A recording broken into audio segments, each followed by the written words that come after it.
Muy buenas a todos y a todas.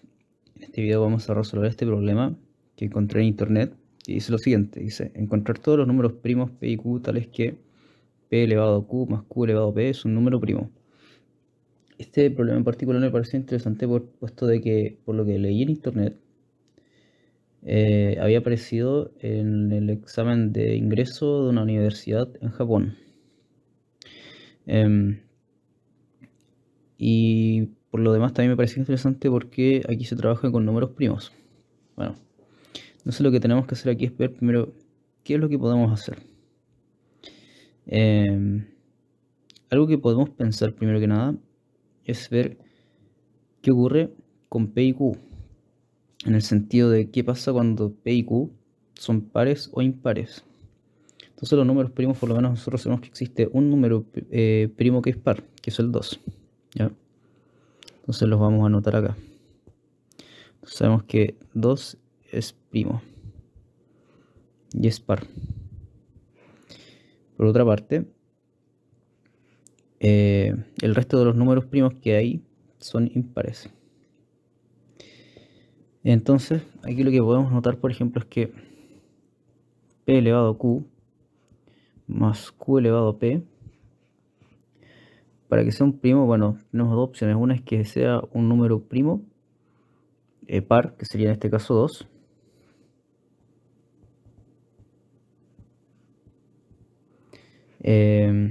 Y si fuese 2, por ejemplo, no tendríamos muchas combinaciones posibles, ya que prácticamente podría ser, por ejemplo, pq igual a 1,1, pero 1 no es primo, así que esta solución la descartamos al tiro, que sería como una de las únicas combinaciones posibles de p y q.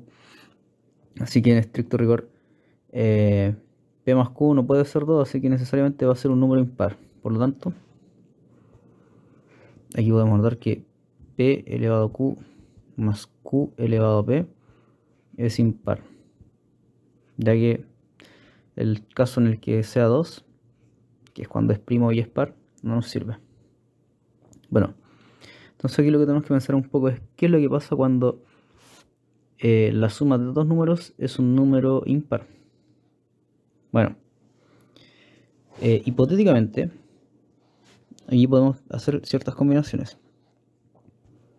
Si p es par, perdón, si p es impar, vamos a analizar primero los casos impares, y q es impar, entonces necesariamente p elevado a q va a ser impar. Y q elevado a p también va a ser impar.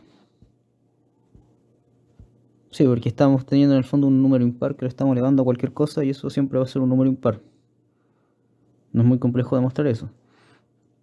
Por lo tanto, si estas dos cosas fuesen impares, en el fondo si p y q fueran impar, la suma p elevado a q más q elevado a p también sería un número impar más un impar, es decir, sería par. Por lo tanto, no nos sirve que sean ambos pares impares. Eso también queda descartado. Descartamos entonces que p y q sean impares.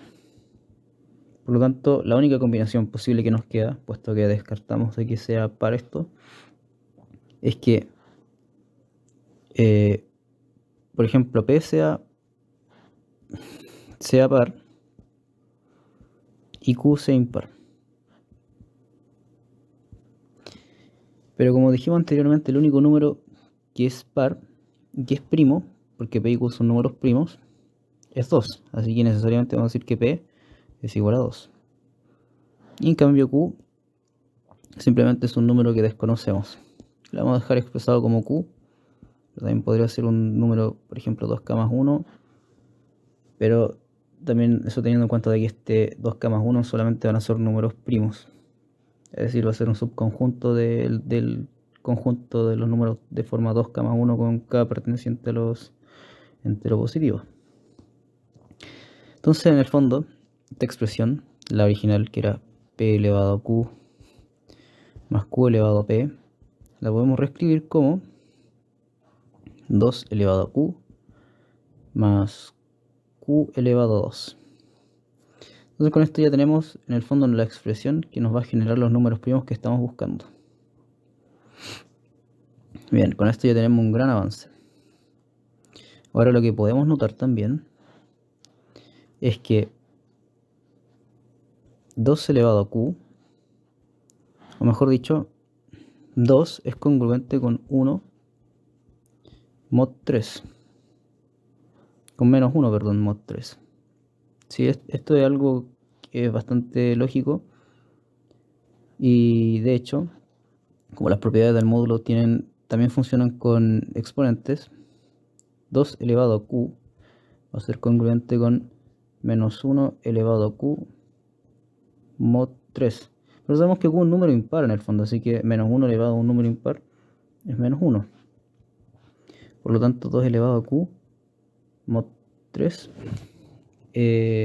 sea, 2 elevado a q es congruente con menos 1 mod 3, o módulo 3. Esto es un resultado que vamos a tener aquí y lo vamos a guardar para después. Bien. Por otra parte,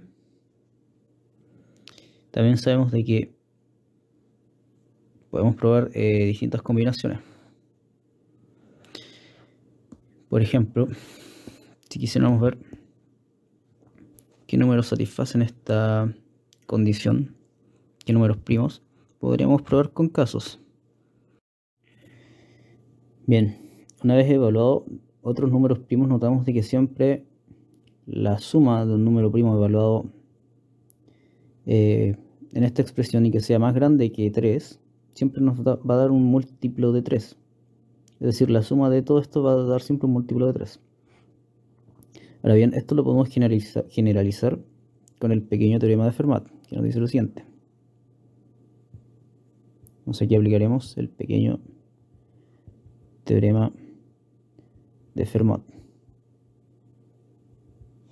Entonces, como estábamos trabajando con q, notamos de que q elevado a 3 menos 1, es decir, q elevado al cuadrado, va a ser congruente con 1 módulo 3. Dado que 3 es un número primo, podemos utilizarlo. Con q perteneciente a los naturales y coprimo con el exponente en el fondo, con el 3. En el fondo q no puede ser un múltiplo de 3, lo cual está bastante bien. En ese caso no sería congruente con 1 módulo 3. Por lo tanto, ahora que tenemos estas dos relaciones, la que mostramos anteriormente y esta otra, podemos juntarlas. Es decir, tenemos de que q al cuadrado más 2 elevado a q va a ser igual a 1 más menos 1 módulo 3. Eso es congruente con 0 módulo 3. Por lo tanto, para todo q mayor que 3, q al cuadrado más 2 elevado a q, bueno, y obviamente con q siendo coprimo con 3, esta expresión es divisible por 3. Y esto tiene bastante relevancia porque al ser divisible por 3 para q mayor que 3, esto quiere decir en el fondo, y como q siempre van a ser números primos, es decir, que no van a ser múltiplos de 3, esto quiere decir de que no hay más números primos que satisfagan esta condición. Solamente hay un único par que cumple. Es decir que p y q pueden ser igual a 3,2 o bien 2,3. Es decir, este es el único par de números que satisfacen esta relación. Por lo tanto, la respuesta sería de que solamente estos dos números primos, 2 y 3, satisfacen que p elevado a q más q elevado a p es un número primo. Y con esto quedaría resuelto. Bueno, si te ha gustado el video, no olvides darle like, suscribirte al canal y si tienes alguna duda o quieres hacer algún aporte puedes escribirlo en los comentarios. Muchas gracias.